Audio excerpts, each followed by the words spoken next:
স্ত্রীর প্রথম হক হচ্ছে স্বামীর থেকে সবচেয়ে বেশি ভালোবাসা পাওয়ার যোগ্য তার স্ত্রী। সন্তানের আগে, মায়ের আগে, বাবার আগে।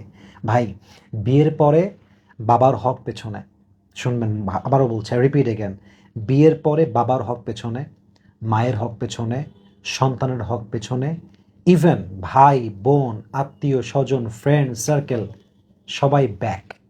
সবার আগে আপনার স্ত্রীর অধিকার। এই ইসলাম, ও মাই গড, সবার আগে তার অধিকার।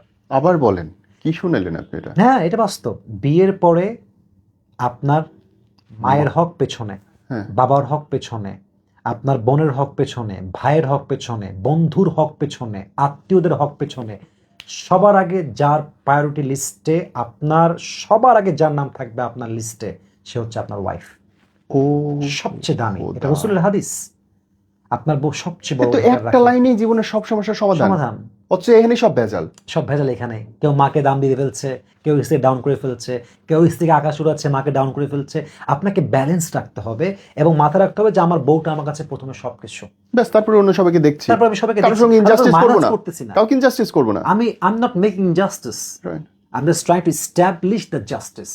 Right. Because the prophet says your wife is front and everyone Okay. is back. Okay, so done. আর তো কোনো কথা হইতে পারে আমার না। বউকে নিয়ে আমি সবার আগে থাকবো, এটা আমার জরুরি।